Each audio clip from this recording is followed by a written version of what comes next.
La première source de responsabilité, c'est nos valeurs. Comment est-ce qu'on se décrit nous, comment est-ce qu'on se définit et comment est-ce qu'on se comporte et on veut se comporter, que ce soit avec nos clients, avec nos ateliers, avec les personnes avec qui on travaille, avec l'environnement, parce que tous les jours on fait du sport outdoor, donc forcément on est au contact de l'environnement et on est une génération, je pense, qui est assez sensible. Donc je pense que c'est toutes ces valeurs personnelles, comment est-ce qu'on arrive à les matérialiser au sein d'un projet d'entrepreneuriat, au sein d'une entreprise, avec aussi tous les champs et toutes les limites que ça impose.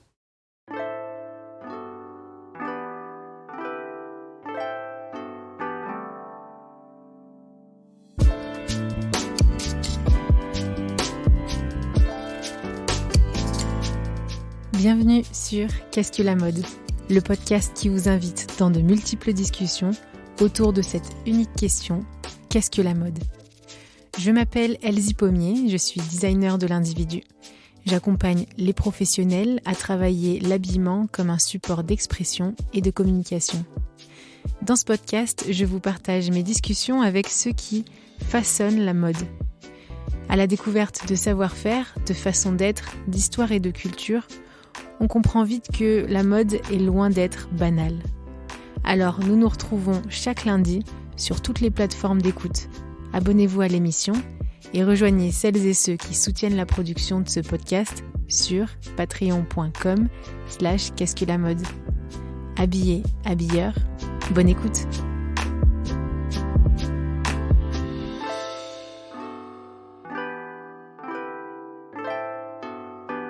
Bienvenue sur Qu'est-ce que la mode.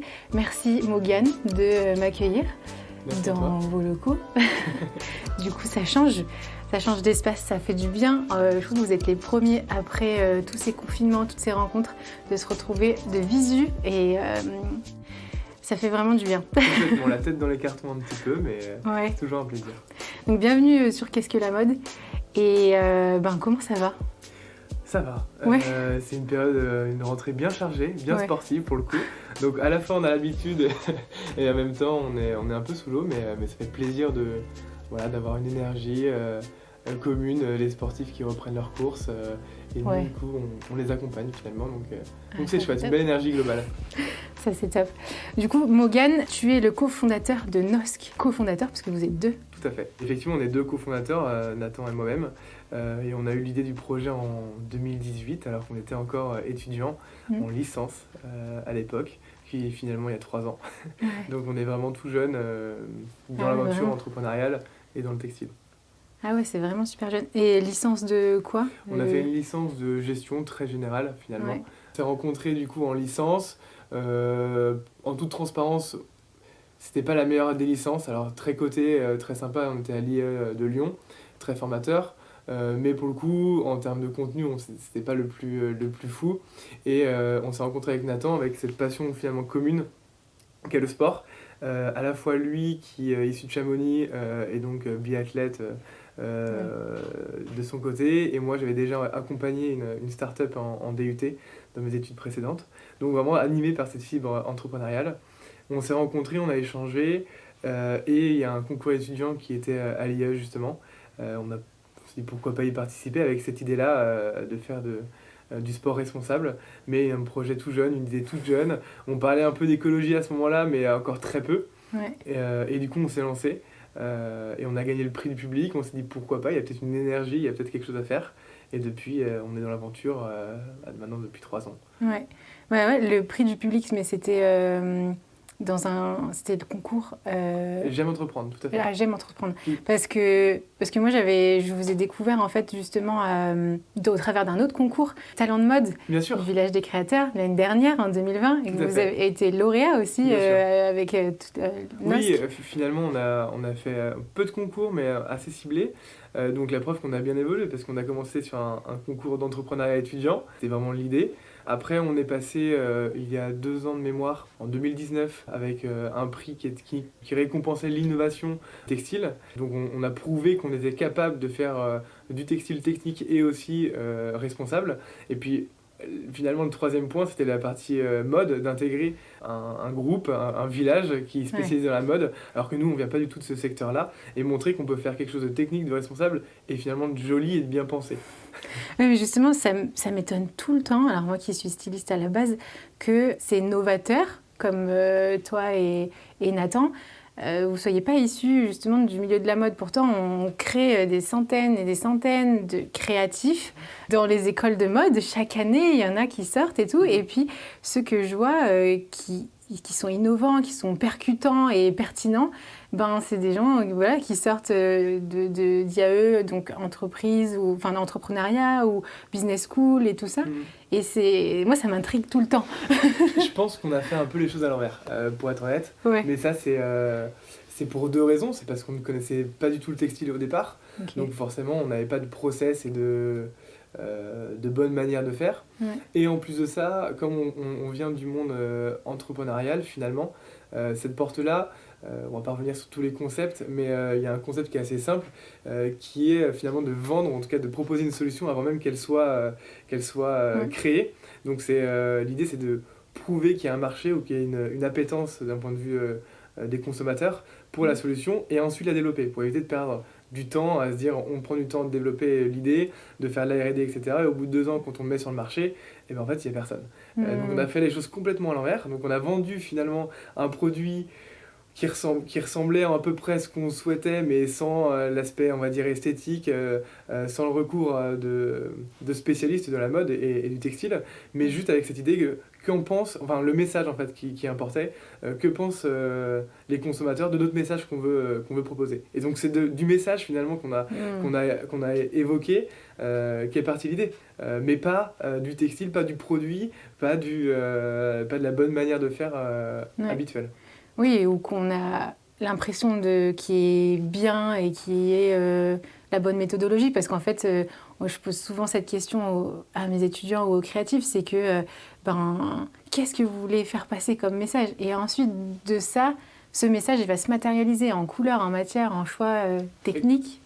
Je trouve que c'est très bien vu. C'est le plus gros défi finalement, et que ce soit dans le textile, quand on veut créer un produit, ou même quand on veut créer une entreprise, c'est ça, c'est comment est-ce qu'on passe de son rêve, de sa volonté, à quelque chose d'opérationnel et de plus concret. Ouais. Et nous, pour le coup, je pense que via notre formation, c'est l'avantage qu'on a eu, c'est qu'on est très vite passé dans le concret, les business plans, les plans d'affaires. Oui, ça fait pas rêver, parce que si on veut mettre sa créativité à profit et qu'elle se concrétise, il faut passer par là, malgré tout. C'est ça. Et donc, comment vous êtes arrivé à NOSC, le NOSC d'aujourd'hui?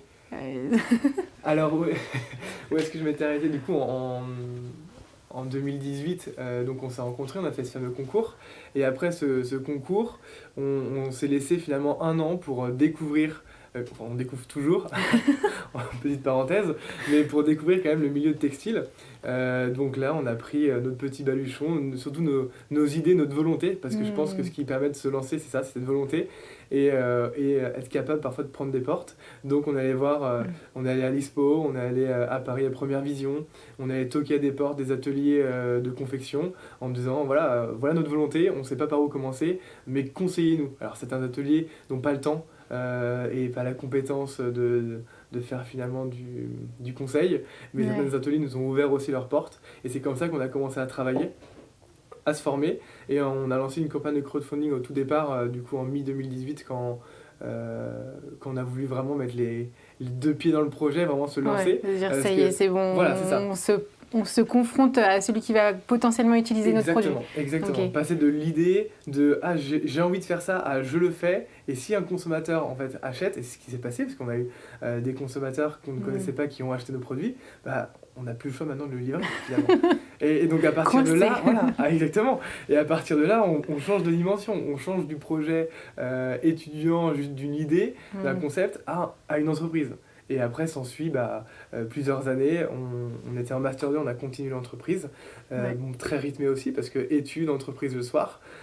Et maintenant, ça fait 1 an et demi qu'on est à 100% sur le projet. Alors, effectivement, ça va plus vite. Et c'est plus challengeant, mais ça va plus vite. Vous êtes élargi en compétences, en fait. Pour le coup, oui. Alors, par la taille de l'entreprise, on n'a pas le choix maintenant de d'être multi-compétences, hein.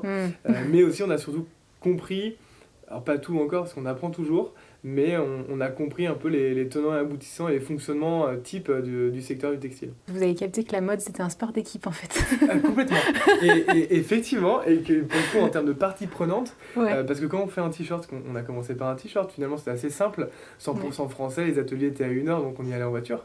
Et puis quand on monte en technicité, quand on monte en développement, et ben là, il faut élargir son spectre, son cercle, et gérer toutes ces parties prenantes qui, finalement, ça vient du fil jusqu'au consommateur final, en passant par les magasins, par les ateliers, etc.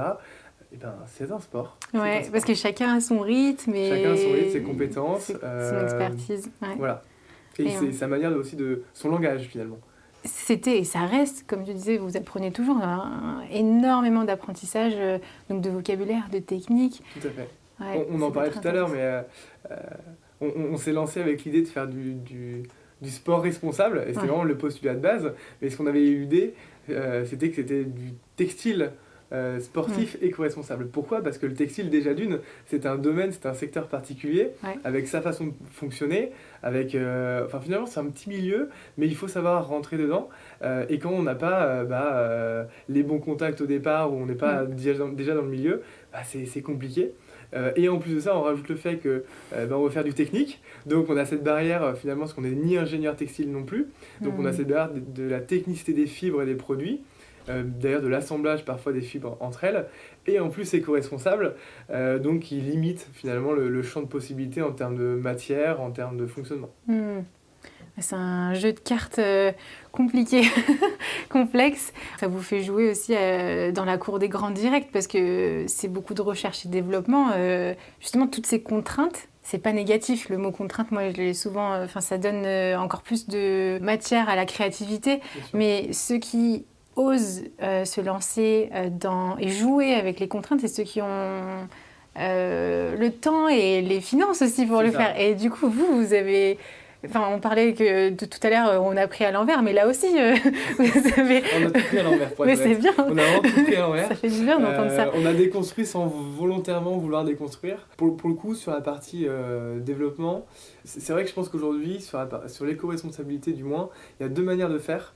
Soit effectivement on crée un projet ex nihilo avec vraiment des valeurs fortes, mais il faut savoir que ces valeurs-là vont être un plus parce que c'est une base solide, c'est un pilier, ce qui parfois nous différencie, bien souvent, mais aussi ce sont des contraintes. Et c'est compliqué de se lancer déjà dans un projet entrepreneurial avec finalement des contraintes qu'on se met à soi-même.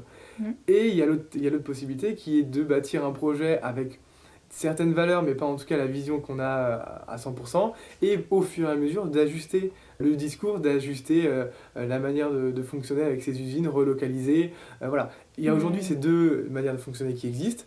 Je suis mal placé pour te dire quelle est la bonne ou la moins bonne, mais en tout cas, il y a ces deux manières de faire. Ça veut dire quoi justement ce terme responsabilité ? C'est un vaste sujet, parce que finalement, on peut mettre beaucoup de choses dans responsabilité. Au départ, on communiquait surtout sur l'éco-responsabilité, qui est très chouette, qui est aujourd'hui beaucoup utilisée et pas forcément très bien définie et très bien utilisée non plus. Et finalement, ça réduit aussi le champ des responsabilités. Donc on a préféré garder le côté responsabilité, mais c'est aussi très vaste. Mais parce que aussi les champs d'action sont aussi nombreux.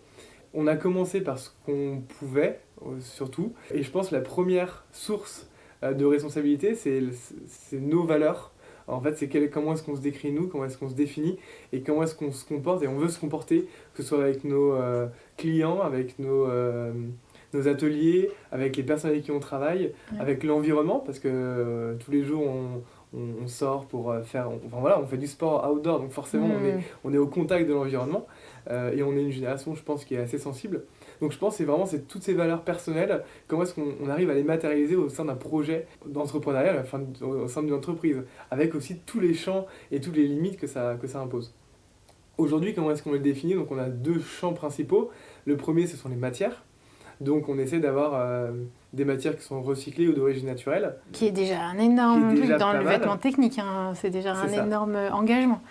Oui, parce que finalement, l'objectif premier, c'est de que la matière ne vienne pas dégrader la technicité du produit. Parce que finalement, sinon, c'est plus une solution. Si on fait un produit qui n'est pas assez technique pour le sportif, on a beau dire que c'est 100% naturel ou recyclé, mais si le sportif ne l'utilise pas parce que c'est pas assez technique, bah, la solution, elle est pas, l'usage n'est pas là. Et finalement, on veut quand même créer une solution qui serve les consommateurs. On n'est pas là pour vendre, juste pour vendre finalement, et on vend parce que c'est utile. Donc il y a les matières recyclées, donc des bouteilles plastiques, chose qui se fait aujourd'hui beaucoup, et aussi des matières d'origine naturelle. Donc on a développé une fibre à base d'huile de ricin. Enfin, c'est un partenaire lyonnais qui a développé cette technologie-là. Et nous, on a pris cette technologie qui a été utilisée dans l'automobile et le domaine pharmaceutique, médical, pour des raisons bactériostatiques notamment, et dans le sport. Donc on a trouvé cette fibre-là qui n'était pas destinée finalement au sport au départ, et on l'a tranquillement, petit à petit, et on le fait d'ailleurs toujours, converti et utilisé dans le domaine, parce qu'en termes de caractéristiques techniques, on est proche de la laine de mérinos, mais d'origine végétale, avec d'autres avantages qui sont assez chouettes.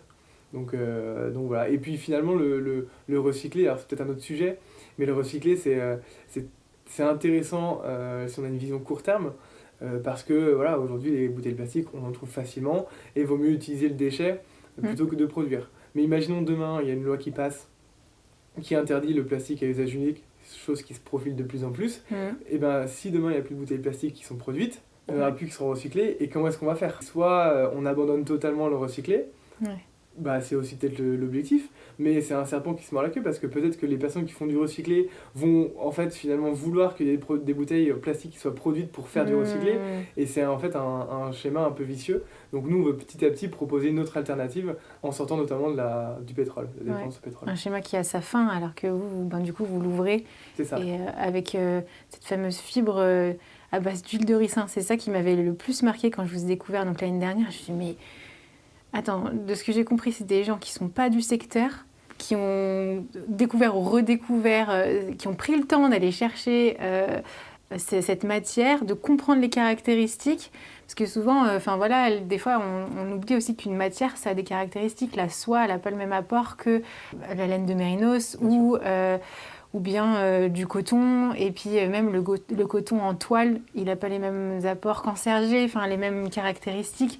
Et du coup, j'étais vraiment agréablement surprise de dire « Ah, mais il y a des gens qui ne sont pas à la base du secteur, mais qui s'intéressent encore mieux. » Je pense qu'il n'y a pas de mieux ou moins bien, pour le coup, complètement. Nous, c'était l'amour du technique, en fait, de la technique aussi, et du pratique. C'est ça. Je pense que ce qui résume, c'est comme on n'avait pas de connaissances théoriques du secteur du textile et autres, ben en fait, on a pris l'apport du pratique, parce que c'était ce pourquoi on voulait créer des produits, et c'est le seul domaine d'expertise, et je mets des grosses guillemets, parce qu'en fait, simplement, on veut, quand on court nous-mêmes, ou quand on fait du sport, que le produit, en fait, soit agréable et corresponde à nos besoins.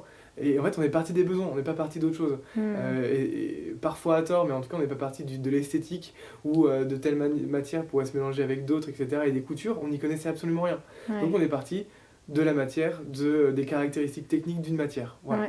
Et vous l'avez tout de suite confronté au corps. Et les corps sont vivants, ils bougent, ils transpirent, et ils ont des odeurs. Et du coup, vous dites, la nature, c'est aussi naturel. Et du coup, la nature a peut-être une réponse face à ça. Et vous avez fait converser en fait ces deux éléments. Et je trouve ça bon à relever. Ça paraît tellement logique. Voilà. Nous, c'était même pas forcément logique, c'était juste pratico-pratique. Et j'ai un petit souvenir, c'est assez rigolo parce que ça me revient. Mais au tout départ, on avait commandé on commandait des métrages, des samples de matière. Ça faisait 1 mètre, tout pile, 1,20 m. Et du coup, on avait une amie qui faisait un peu de couture, donc on faisait des t-shirts, alors ça ressemblait à pas grand-chose. Mais en tout cas, c'était pour tester la technicité et l'apport du produit. Et je me souviens, on avait reçu ça, Nathan l'avait porté, il avait fait pendant 2 semaines du sport avec. Et après, on prenait une décision si on continuait ou non avec ce produit-là. Et c'était simple, on n'est pas ingénieur textile, on connaissait rien du tout, mais c'était juste l'usage. Et c'est toujours une valeur qu'on essaie de mettre en avant, c'est l'usage du produit. Et il faut que ça soit utile, efficace, sans non plus tomber dans de l'ultra spécialisé, parce que nous, c'est pas notre volonté. On ne veut pas en fait faire un produit ultra technique à destination des performeurs ou des personnes qui font de la compétition. On veut s'adresser à tout le monde, mais on veut que le produit aussi soit comment dirais-je, en fait, le vêtement vienne accompagner le sportif. C'est plutôt comme ça qu'on conçoit les choses. Et donc allier technicité, activité personnelle, enfin voilà, d'aller faire son petit footing et tout ça, et puis aussi ses valeurs. Et donc de se dire, ben moi je suis sensible à l'environnement, je suis sensible aussi pas seulement à la technique, et ben en fait je peux avoir un vêtement. Et on est loin de l'idée de se déculpabiliser non plus. En fait, ce que j'apprécie aussi dans cet écosystème dans lequel vous êtes, c'est que ben, on investit aussi dans la recherche et développement. Parce que les gros ont du mal à faire, et alors que pourtant, justement, ils ont beaucoup de ressources. Mais là, je me dis, si à votre échelle, vous osez garder la recherche et développement quand même au cœur, après, l'esthétique et l'usage du quotidien va couler de source, en quelque sorte. Ouais. Oui, sûrement. Après, pour le coup, pareil, je pense que tu parlais de grands groupes, les process ne sont pas les mêmes. Nous, on a une méthode qui est très empirique, que ce soit en test, en prise de décision sur la partie matière et la technicité. On l'a vu, soit on prend le produit, on va courir et on prend une décision. Et il y a de ça. Et je pense qu'on n'a aussi pas de repère par rapport aux années passées, contrairement à un grand groupe qui attend une rentabilité sur des produits, qui a une manière de fonctionner, et demain, en fait, disrupter ou en tout cas avoir une rupture dans sa manière de produire, de fonctionner. Mais en fait, les impacts ne sont pas liés qu'au produit. Derrière, il y a peut-être le management de l'équipe, il y a toute la structuration de l'entreprise, et on ne se rend pas compte de ça. C'est un peu la face cachée de l'iceberg. Mais finalement, c'est ça. Et je pense qu'il y a de plus gros enjeux derrière, et c'est pour ça que ça freine un peu la R&D et l'innovation dans certaines grosses entreprises. Ouais, ça prend du temps en fait. Et ça pour eux aussi, il faut qu'ils prennent du temps. Et pour approfondir aussi sur la partie matière, il faut aussi savoir, bon, nous on n'a pas aujourd'hui de label à proprement parler, parce que le label ça coûte de l'argent, donc c'est juste une confiance qu'on demande aux clients et qu'on accorde aussi, parce qu'on est transparent et on veut avancer en confiance avec le client. Mais pour aussi comprendre comment est-ce que ça fonctionne, c'est que par exemple il y a des belles matières aujourd'hui qui existent. On en a découvert une par exemple qui est à base de marc de café. Donc sur le principe c'est génial.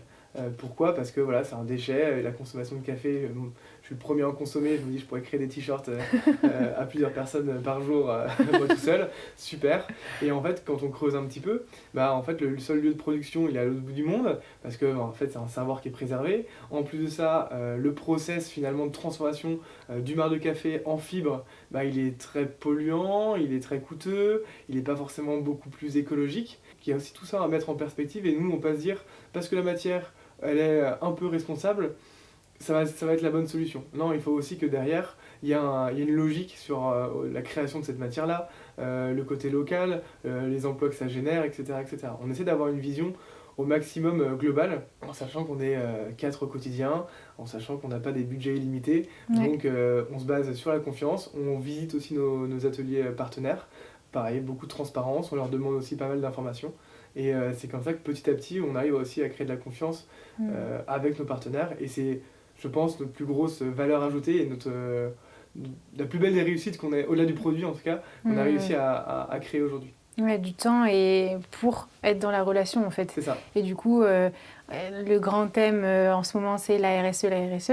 Mais en gros c'est ça, c'est d'humain à humain. Dès qu'on peut discuter et qu'on n'est pas juste derrière un écran ou qu'on ne sait pas l'expertise de l'autre, c'est plus difficile aussi de créer ensemble. Bien sûr. Et du coup ça n'interdit pas de créer avec des gens de l'autre bout du monde, mais, parce que s'ils ont un savoir-faire, mais tant qu'on... On est en conversation. C'est ça, je pense que tu mets l'accent sur un point qui est assez aussi important et que nous on a développé, parce qu'au départ on était très fermé dans l'idée, on voulait un produit 100% français, 100% recyclé. Le débat était clos. Sauf que plus on avance, forcément on augmente en technicité, l'expertise, il faut aller chercher. En France, après on se rend compte qu'il y a une limite. On va au Portugal, là effectivement il y a plus de choses. Là c'est sur la partie atelier, mais aussi par exemple sur la partie matière, on s'est rendu compte que c'est très chouette d'avoir un 100% recyclé. Sauf que derrière, il va pas correspondre à telle activité ou telle autre, donc on va rajouter un peu d'élastane. Alors oui, le but c'est d'arriver sur la monomatière à terme à 100%, mais ça nécessite encore plus de R&D, donc il faut toujours... C'est quand même des compromis qu'on fait, mais on essaie d'avoir les plus justes, de les expliquer et de faire quelque chose de cohérent, et toujours avec cette idée d'usage. Parce que si on fait un produit qui est 100% recyclé, 100% français, mais qui ne correspond pas à l'usage des sportifs, ça ne sert à rien de le créer. Et limite, on consomme plus d'énergie, on pollue davantage à créer un produit qui n'est pas utilisé. Et en fin de compte, là, tu reviens sur la définition même du design. Enfin, qu'est-ce que le design ? C'est une fonction qui a une certaine ergonomie avec l'usage et la façon dont on va l'utiliser. Et puis après, il y a une esthétique qui vient l'emballer en quelque sorte et qui vient dire bah oui, c'est un produit de maintenant. C'est d'ailleurs ce qu'on fait avec Florian maintenant. On a commencé par l'usage et petit à petit, on travaille aujourd'hui avec Florian que tu connais très bien et qui maintenant nous accompagne sur la partie style, esthétique, qui est aussi fondamentale. Mais grâce aux bases qu'on a su créer en amont, maintenant elle peut s'appuyer là-dessus. Je balance un petit peu, mais je sais qu'elle apprend énormément aussi auprès de vous, parce que c'est technique. Un jour, elle m'avait amené des matières sans couture et il y avait plein de tissages différents sur une seule et même surface. Ah ouais, moi j'ai été styliste, mais pas du tout dans ce domaine-là. Et de voir ça, c'était super enrichissant et ça a boosté la créativité. Et elle m'expliquait les caractéristiques de ces matières-là, de ces surfaces-là. Et elle me disait, cette partie-là, c'est plus pour... en fait, il y a des problématiques de frottement, par exemple, surtout au niveau des aisselles. Il y avait plein de trucs. Elle me parlait du corps. Et justement, en fait, après, on en venait à la matière. Et c'était une conversation constante. Oui, en fait, ça ouvre un champ, je pense, un nouveau champ des possibles, d'une part. Et oui, ce que tu es en train d'expliquer, c'est la technologie seamless. Donc on part d'un fil et une machine qui va tricoter une sorte de grande chaussette, mais qui est au final un t-shirt. Et après, il y a 2-3 petits assemblages, des points de couture au niveau notamment des manches. Mais derrière, on peut effectivement créer différents maillages, des endroits plus aérés, des endroits plus renforcés. Et effectivement, quand on, par exemple, sur un produit contre le froid, l'idée c'est de renforcer la partie abdominale, par exemple, pour protéger les organes vitaux. Et par ailleurs, au niveau des aisselles ou au niveau du dos, là, créer par exemple des zones de mèche plus ouvertes pour faciliter justement la respiration du produit. Donc en fait, on s'inspire de l'usage du corps, de la mise en situation du produit. C'est pour ça qu'on veut que le produit en fait accompagne le sportif et pas que ce soit l'inverse. Pas que le produit soit une tare, au contraire, que ça vienne aider, que ça vienne accompagner, que ce soit un confort, pour que la personne puisse profiter davantage de son activité sportive. Mais en fait, cette approche, on pourrait très bien l'avoir pour le vêtement quotidien, en fait. Là, c'est pas mon domaine d'expertise. C'est un lancement aux designers qui nous écoutent. Bien sûr. Et mais en tout cas, merci, c'est super riche. J'aime beaucoup écouter. Et puis, on a peu l'occasion d'entendre aussi des techniciens, des gens qui sont plutôt dans le vêtement technique, parce que c'est un milieu assez fermé aussi. Et des technologies, des brevets, vous parlez directement et en toute transparence, par exemple, de cette découverte avec l'huile de ricin. Vous avez partagé aussi les problématiques qu'il y a eu avec la teinture, le noir, c'est... Oui, c'est une sacrée aventure. Alors, on va y venir rapidement parce que c'est pour décompenser. Voilà, c'est ça. On a assez bavé. Non, et ce qu'il faut savoir, c'est que là, on a surtout ce côté bénéfique et chouette, intéressant en tout cas, de la découverte d'une nouvelle fibre. Il faut aussi savoir, alors c'est peut-être pas faire un cas général, mais il faut savoir aussi que le fait de découvrir une nouvelle technologie, en tout cas l'amener cette technologie-là dans un nouveau secteur, eh bien en fait on se confronte finalement à plusieurs contraintes, qui est la première, en fait les usines qui veulent avec qui on propose de travailler avec cette fibre-là, et bien parfois il y a de la réticence parce que peu d'habitude. Donc déjà il y a des usines qui ont dit non simplement parce que c'était pas un fil qu'ils avaient l'habitude de travailler. Donc premier blocage. Deuxième blocage, des ateliers qui disent oui, mais au final comme ça ne répond pas de la même manière effectivement à la teinture, qu'est-ce qui va se passer ? Du coup oui, mais en fait non. D'autres personnes qui vont aller approfondir avec des teintures différentes, des colorimétries différentes, et on arrive petit à petit à un produit. Mais on a mis 2 ans en fait à créer un produit. Et nous, on n'a pas innové sur la matière en elle-même, on a innové sur simplement l'usage et l'utilisation de ce fil en produit final. Et déjà 2 ans. Alors, on a eu le Covid, effectivement, entre les deux, qui n'a pas aidé, parce qu'il y a des ateliers qui ont fermé ou des ateliers qui ont eu des cas Covid, donc la production et la partie prototypage qui a été ralentie. Mais voilà, il faut savoir que à la fois l'innovation, c'est positif parce que c'est amener une nouvelle manière de créer, une nouvelle manière d'utiliser les produits, mais aussi c'est aussi une barrière parce que innover c'est aussi limitant, je sais pas comment exprimer ça, mais certaines usines vont trouver que c'est un blocage et que c'est pénible en fait finalement d'innover. Donc il faut réussir à faire matcher tout ça. Notre volonté de proposer quelque chose de nouveau et la réticence parfois de certains acteurs à vouloir innover parce que c'est plus coûteux, ça demande du temps et ça demande du travail. Et pour rebondir par rapport à ce qu'on disait tout à l'heure, et c'est là où aujourd'hui on est heureux, c'est que chaque partie prenante, en tout cas la plupart, je pourrais dire chaque parce que quand même je suis assez en confiance là-dessus, a pris part à ce projet, en tout cas d'huile de ricin, de cette fibre en huile de ricin, et on a réussi. Et en réussissant, en fait, on est tous fiers et on va développer ça avec ces acteurs qui ont finalement capitalisé et qui nous ont accompagnés là-dessus. Belle réussite. Et du coup, il y a encore plein de choses qui vont arriver. Ces 2 ans un peu galère, mais vous avez... moi, je sais que ça va être que du beau. Et hâte de voir la suite de ce que fait Nosk. Et j'ai une dernière question que je pose à la plupart de mes invités. C'est est-ce que tu aurais un livre à nous recommander, aux auditeurs qui t'a marqué? C'est pas obligatoirement un livre de mode et voilà. C'est une question qui est difficile parce que pour le coup dans mes lectures je suis très hétéroclite. C'est vrai que ça va passer à la fois d'un livre de mode ou d'un secteur très particulier. J'ai justement lu le livre noir de la mode. Noir, tout à fait, de la mode, récemment. Et en même temps, ça peut être les derniers prix Goncourt.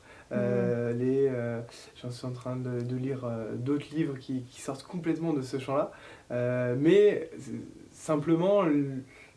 Parfois, en fait, même si on ne lit pas un mode du secteur qu'on souhaite, finalement, ça s'entrecoupe. Et on arrive à parfois, comme nous, on est au quotidien dedans, en fait, on arrive à tisser des liens, à créer des liens avec ces différentes références et différents domaines.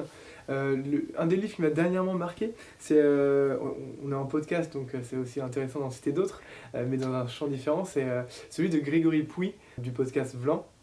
Ok. Oui, du coup, c'est le livre Insoutenable Paradis de Grégory Pouy, qui, pour le coup, a un autre podcast à côté qui interroge surtout sur les manières, sur la façon dont on vit actuellement et d'autres questions qui sont moins dans la mode, mais qui aussi posent des questions, pour le coup.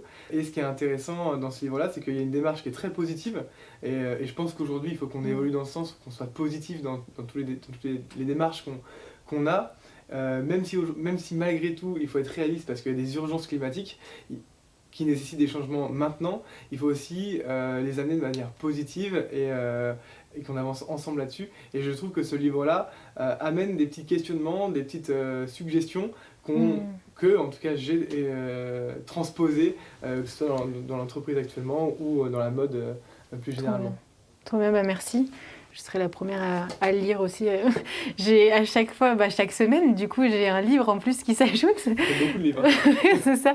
Non, mais en tout cas, merci beaucoup, Maugane, de nous avoir partagé le parcours de Nosk, de toi et Nathan, de votre équipe. Et... C'est aussi un plaisir pour nous de partager notre aventure, même si on sort un peu, je pense, des codes de la mode classique, que ce soit dans le parcours ou dans ce qu'on fait au quotidien. Mais c'est toujours intéressant de le partager et j'espère qu'on va réussir à créer de l'envie, à créer de l'énergie autour de certaines personnes qui veulent entreprendre, qui veulent se lancer. Tout est possible. Et habiller de nombreux sportifs. Exactement.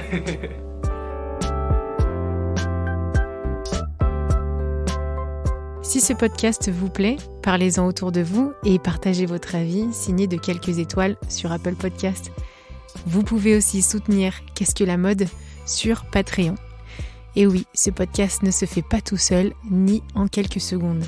En contribuant à partir de 2 € par mois, vous faites perdurer ce podcast et gagner en qualité de production. Je vous remercie sincèrement pour votre écoute, votre soutien, nos échanges sur LinkedIn, Instagram. Continuer la conversation avec vous et vous rencontrer est vraiment édifiant. Habillés, habilleurs, à la semaine prochaine.